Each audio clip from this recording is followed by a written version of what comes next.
SMK Kesehatan Mulia Husada Sumeneb, kompeten, mandiri, dan profesional.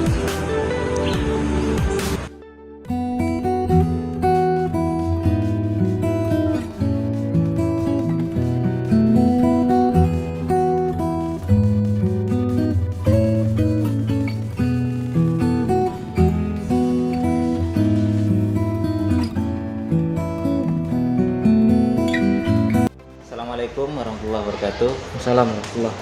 Gimana kabarnya Pak David Rahman? Alhamdulillah. Sehat ya, semoga diberikan kesehatan. Amin. Terus dilancarkan kegiatan pendidikan guru penggeraknya ya. Amin. Amin. Ya. Semangat terus dan bisa menggerakkan komunitas di sekolah, terutama di SMK Kesehatan Mulia Husada ini. Siap. Oke, kali ini saya akan menjelaskan fokus pendampingan, terutama di pendampingan individu satu ini. Kita akan memfokuskan pada modul 1.1 dan 1.2, di mana ada refleksi filosofi pendidikan KHD, kemudian mulai dari diri, eksplorasi konsep, kemudian ruang kolaborasi, demonstrasi konseptual, elaborasi pemahaman, kemudian koneksi antar materi, yang terakhir aksi nyata. Di mana tujuan pendampingan kali ini itu dilakukan adalah untuk membantu individu mengimplementasikan pengetahuannya dan pemahaman konsep yang diperoleh selama ini. Jadi secara daring maupun di lokakarya, sehingga calon guru penggerak mampu untuk berkolaborasi dan sebagainya. Untuk pendampingan kali ini, lembar kerja apakah sudah disiapkan? Sudah di LMS semua ya. Sudah di LMS dan begitu juga dengan LK yang sudah ada. Siap. Nanti di lokakarya bisa dikumpulkan ya. Untuk lokakarya satunya berarti. Iya, lokakarya satunya. Siap. Oh ya Pak David. Iya, Pak. Selama 1 bulan inilah ya. Selama 1 bulan ini proses yang sudah berjalan pendidikan guru penggerak ini, kira-kira bagaimana menurut Pak David, capaian apa yang sudah dicapai selama ini? Siap Pak. Kalau capaian mungkin lebih konkretnya di kelas Pak, terkait dengan pembelajaran yang lebih berorientasi kepada siswa. Oh ya. Kemudian bagaimana membuat proses pembelajaran di kelas itu lebih menyenangkan. Makanya kemarin saya terapkan yang namanya ice breaking. Itu baru pertama kali saya nyoba ice breaking, saya aplikasikan di kelas. Ternyata memang siswa antusias sekali, bahwa beberapa dari mereka pengen ice breaking terus. Wah. Jadinya ice breaking terus. Jadi saya usahakan untuk ice breaking ini tetap saya terapkan di kelas, meskipun nanti speakingnya ada sama, beda-beda. Kalau sama nanti bervariasi. Nanti sama nanti bisa bosan juga akhirnya siswa. Jadi mungkin PR juga buat saya, bagaimana nanti mencari ice breaking yang lebih fun, lebih bervariasi untuk siswa. Alhamdulillah, luar biasa Pak David. Jadi saya bisa memberikan kesimpulan bahwa Pak David ini selama 1 bulan mengikuti pendidikan guru penggerak ini di dalam modul 1.1, 1.2 ini banyak mengalami perubahan, kemudian semangat, antusias. Terbukti bahwa di tugas-tugas, terutama di tugas-tugas modul 1.1, 1.2, refleksi filosofi pendidikan KHD, kemudian sampai yang terakhir aksi nyata itu, tugas-tugasnya selalu mengumpulkan kemudian pada forum diskusi, kemudian ruang kolaborasi, Vikon itu selalu aktif dan bersemangat lah begitu, ya kan? Jadi luar biasa semangatnya dan juga antusias sekali di dalam ruang kolaborasi itu. Oh iya Pak David,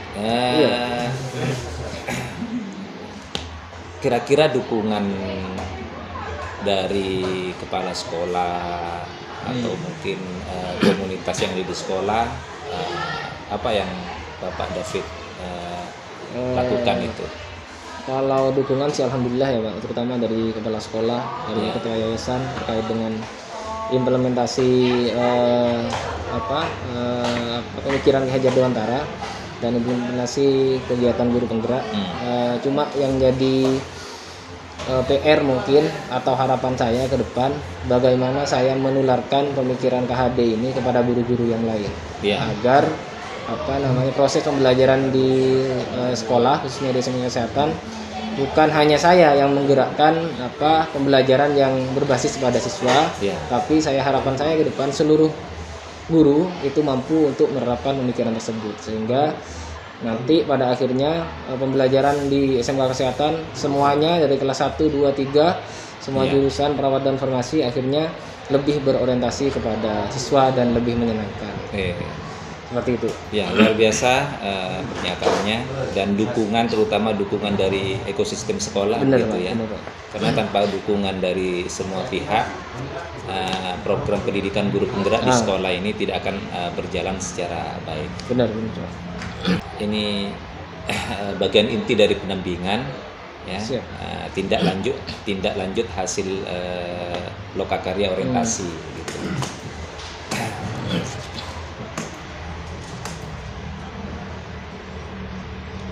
Oh iya, jadi selama pembelajaran daring ini kurang lebih lah 1 bulan dengan Fasil ya, fasilitator.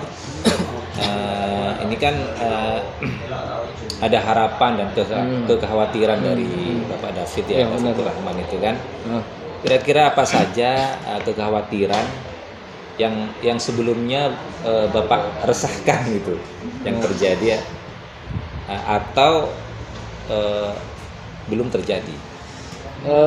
Sebenarnya ketika mulai dari orientasi lokakarya orientasi yang pertama sudah disampaikan terkait dengan guru penggerak nanti programnya seperti apa dan seterusnya, sudah lengkap sekali waktu itu.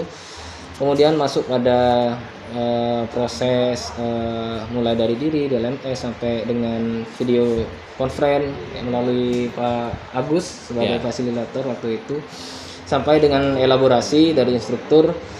Awal-awal yang saya rasakan itu memang di manajemen waktu, memanage waktunya itu. Oh iya. Jadi agak keteteran awal-awal sampai saya beberapa waktu yang lalu ngedrop itu, Pak. Sampai sekarang memang tidak terlalu fit badan ini. Oh begitu ya. Karena ini tugasnya memang luar biasa, untuk kita untuk lebih berpikir lebih banyak terkait dengan tugas. Kalau Vikon itu kan tidak seberapa, Pak. Cuma tugasnya luar biasa. Iya. Betul. Jadi mungkin ketakutan saya karena ini ke depan sudah mulai masuk pada UAS di akhir November sampai awal Desember ini. Jadi takutnya saya keteteran di manajemen waktunya, Pak. Terkait dengan ini karena masih nyebut soal, kemudian menyiapkan segala sesuatunya terkait dengan ini. Tapi mudah-mudahan itu tidak terjadi. Mudah-mudahan nanti semuanya berjalan dengan lancar. Amin. LMS-nya juga saya bisa ngerjakan semua tugas. Kemudian UAS-nya di sekolah juga berjalan. Seperti itu. Ya, luar biasa. Jadi setiap CGP itu pasti mengalami kekhawatiran. Benar.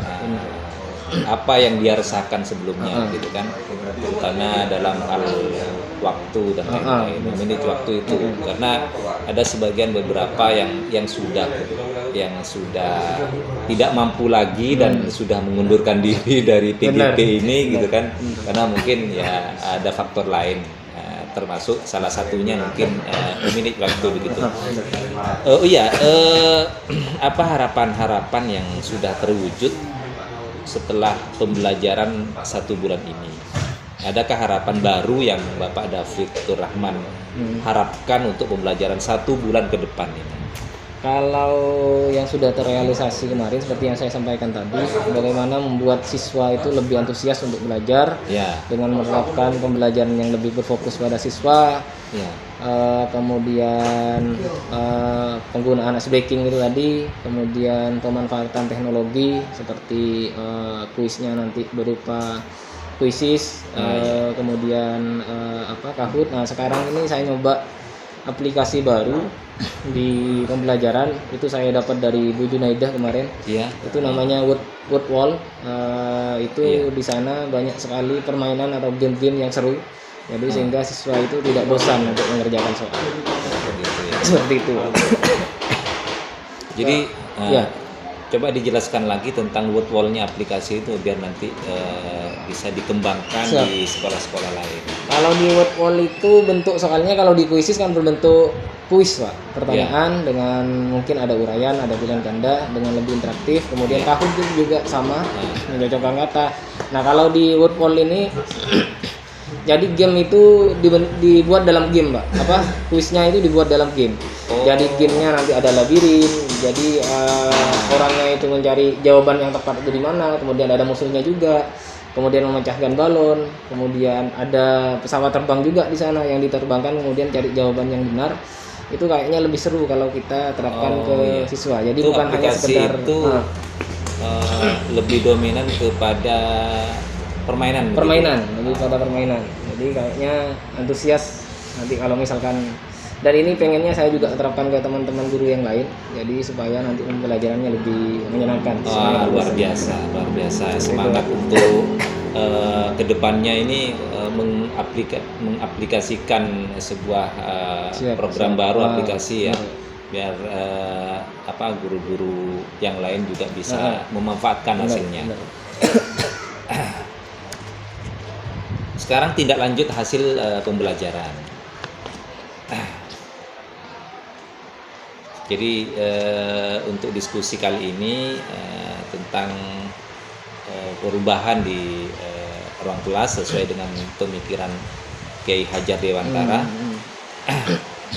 Berdasarkan pembelajaran mengenai filosofi pendidikan KHD yang sudah Bapak David itu pelajari, apa perubahan yang dilakukan Bapak di ruang kelas agar selaras dengan pemikiran KHD?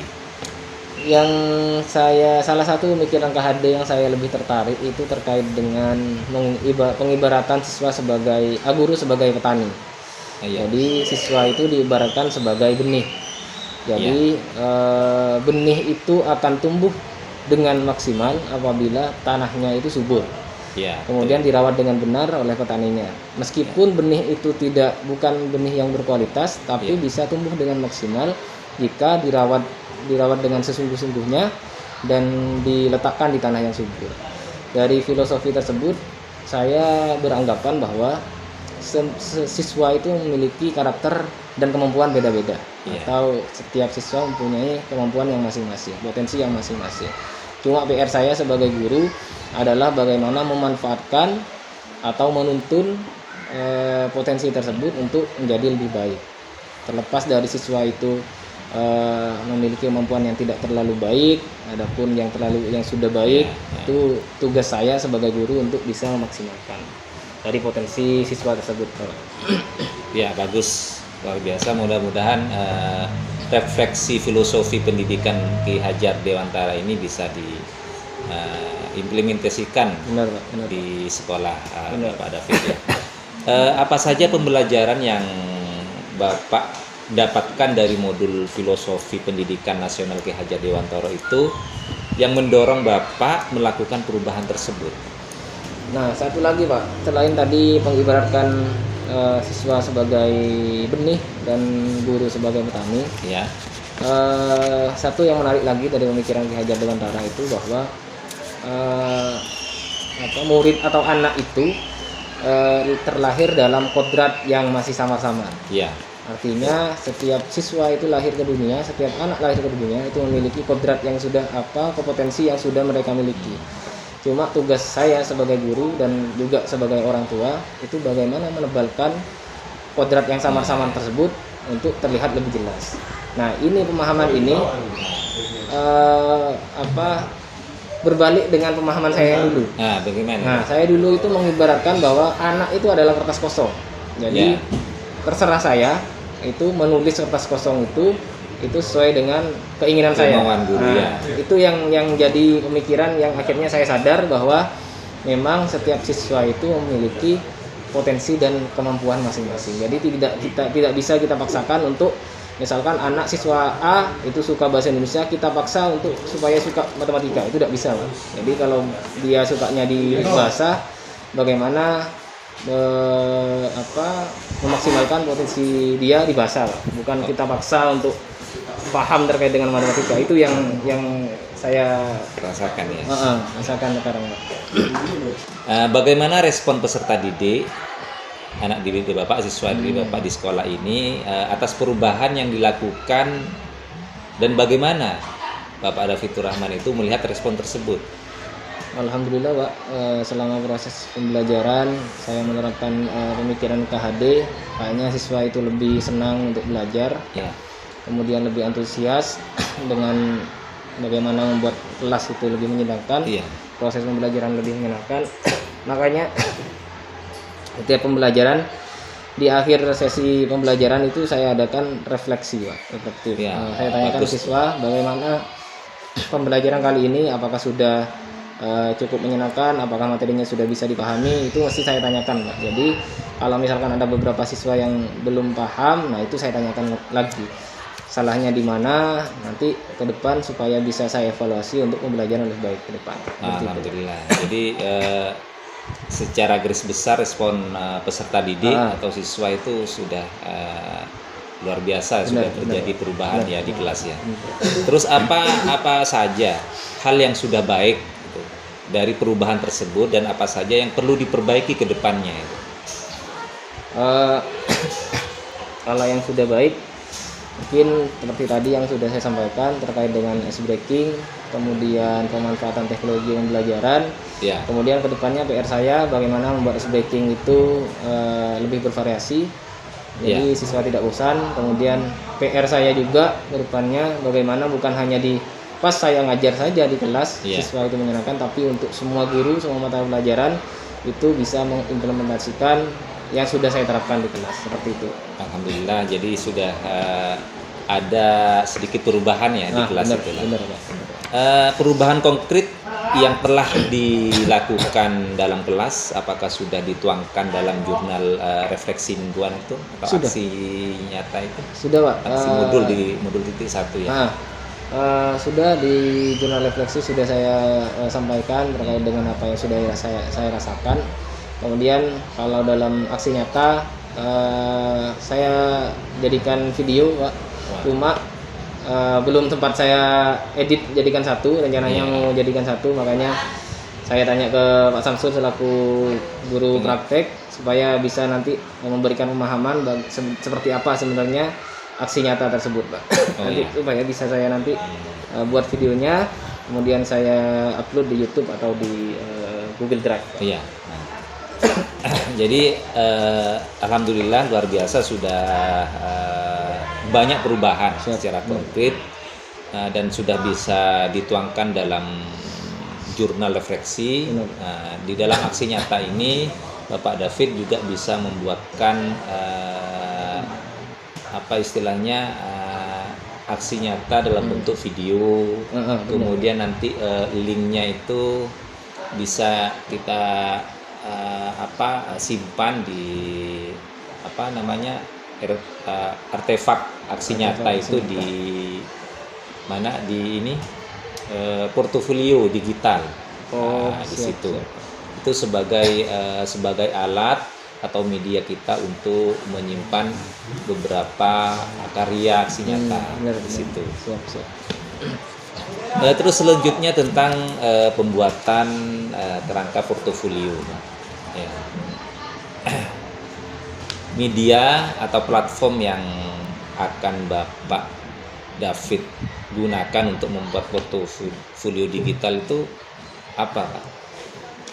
Portofolio kemarin sempat saya tertarik dengan yang di Lokakarya Orientasi itu, Pak.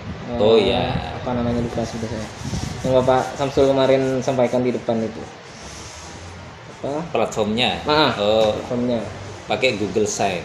Google Site, Pak. Google Nanti Site. rencananya semua yang sudah saya lakukan selama pelaksanaan dari awal guru penggerak ini, pengennya saya cantumkan di sana semua, Pak. Jadi barangkali ada yang ingin tahu terkait dengan juga teman-teman yang lain ingin tahu terkait bagaimana guru penggerak itu, bagaimana pemikiran KHD, pengen saya tuangkan di sana semua. Jadi biar mudah nanti teman-teman untuk akses tersebut. Jadi komponen apa saja yang sudah dituangkan di dalam portofolio digital itu? Yang sudah pernah Bapak David kerjakan? Kalau sampai saat ini masih sebatas profil, Pak. Sebatas profil. Oh ya, tidak masalah. Sebatas profil. Nah, rencananya makanya saya minta bimbingan sama Pak Samsul terkait dengan apa saja nanti yang perlu nanti saya upload di sana. Nanti kalau sudah ada pemahaman saya terkait dengan portofolio tersebut, nanti saya sembari nanti satu-satu nanti saya mulai upload di sana, Pak. Mulai dari diri yang di LMS modul 1.1 sampai dengan terakhir itu pengennya nanti saya upload semua di sana, Pak. Oh iya, bagus. Nah, ya itu. Jadi di portofolio digital itu sebenarnya itu media penyimpanan CGP untuk mengupload beberapa dokumen. Yang terpenting adalah ada beberapa menu yang memang harus disiapkan gitu, Pak, ya. Terutama tentang profil diri, kemudian artefak gitu, aksi nyata. Nah, itu sebenarnya dua yang memang kita fokuskan di situ. Tapi banyak calon guru penggerak yang lain yang menambahkan tentang pendidikan, kemudian tentang tugas-tugas yang lain begitu. Jadi saya kira mungkin secara berproses lah, berproses walaupun hanya di profil diri saja itu tidak masalah. Yang penting punya keinginan, punya semangat untuk belajar membuat portofolio digital. Terus selanjutnya ini peta posisi diri dan rencana pengembangan diri dalam kompetensi guru penggerak lah. Kompetensi apa yang sudah baik begitu, yang sudah Bapak kerjakan di sekolah ini? Kompetensi saya dalam pembelajaran mungkin terkait dengan pemanfaatan teknologi.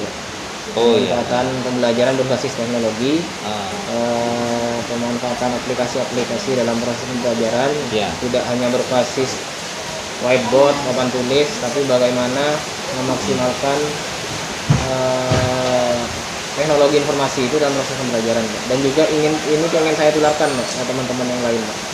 Saya memanfaatkan teknologi informasi sebagai pembelajaran di kelas. Wah, ini luar biasa ya. Mungkin dari kompetensi yang sudah Bapak rencanakan itu, apa yang perlu ditingkatkan? Yang perlu ditingkatkan karena namanya teknologi itu, Pak, dinamis, Pak. Akan terus berkembang sesuai dengan kebutuhan zaman, dan tugas saya, PR saya, harapan saya bisa dinamis juga, Pak, bisa inovatif. Bukan hanya platform atau aplikasi yang sudah ada, bagaimana saya mencari platform lainnya atau inovasi lainnya supaya proses pembelajaran itu tidak hanya sebatas apa yang sudah saya sampaikan sesuai dengan aplikasi, tapi bagaimana mencari aplikasi-aplikasi lain yang lebih relevan untuk proses pembelajaran. Ya, lebih ke inovasi sih, Pak. Inovasi ya, betul lah. Ini yang lagi dibutuhkan, yang lagi memang dibutuhkan untuk pendidikan saat ini. Jadi kita mengurangi paperless lah. Jadi mengurangi paperless karena di zaman teknologi ini kan semuanya menggunakan media teknologi. Apalagi rencana Pak David kan memang ingin mengembangkan sebuah aplikasi pembelajaran tentang pembelajaran yang dominan dengan permainan gitu kan. Nah, ini bisa nanti ditularkan kepada guru-guru yang lain. Nah, ini sangat luar biasa lah, sangat luar biasa karena sesuai dengan motto kita sebagai guru penggerak adalah menggerakkan, ya kan, bergerak dan menggerakkan. Sesuai dengan kompetensi yang kita miliki. Jadi bagaimana nanti ke depan saya sudah bisa mengolah Google Sheet yang sudah saya buka kemarin, sudah saya isi profil, itu bagaimana juga saya mengembangkan dari Google Sheet tersebut supaya lebih lengkap ke depannya. Iya. Jadi ide baru yang akan Bapak mungkin kembangkan lagi adalah pembuatan di Google Sheet. Google Sheet, benar ya? Iya.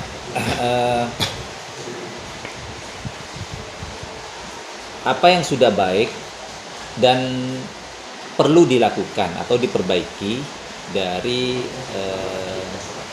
pendampingan berikutnya. Gitu. Saya rasa sudah ini pendampingan satu ini sangat menarik buat saya karena tidak terlalu formal juga. Jadi lebih enjoy ketika saya menjawab pertanyaan dari Pak Samsul yang sudah diberikan kepada saya.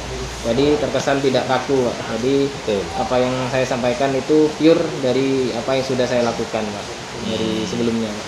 Seperti itu, Pak. Oke. Baik, ini sebagai penutup dan saya bisa menyimpulkan bahwa Bapak David ini bisa bisa mempunyai kompetensi dalam bidang teknologi, dalam bidang teknologi untuk mengembangkan pembelajaran selanjutnya. Nah, terutama nanti di pembuatan kerangka portofolio itu bisa upload, bisa diimplementasikan karya nyatanya Bapak David, ya, apa yang selama ini sudah Bapak Agus laksanakan. Itu saja pendampingan individu ke-1 kali ini. Semoga kita diberikan kelancaran dalam pendidikan guru penggerak ini, diberikan kemudahan juga, kesehatan terutama. Benar, Pak. Dan waktu ya. Karena untuk memanage waktu itu ini terkadang kita terkendala dengan tugas-tugas di sekolah. Sedangkan tugas yang di PGP ini luar biasa. Ya kan? Silih berganti. Satu belum selesai datang lagi. Ya begitu saja. Saya akhiri. Assalamualaikum warahmatullahi wabarakatuh. Waalaikumsalam. Terima kasih, Pak.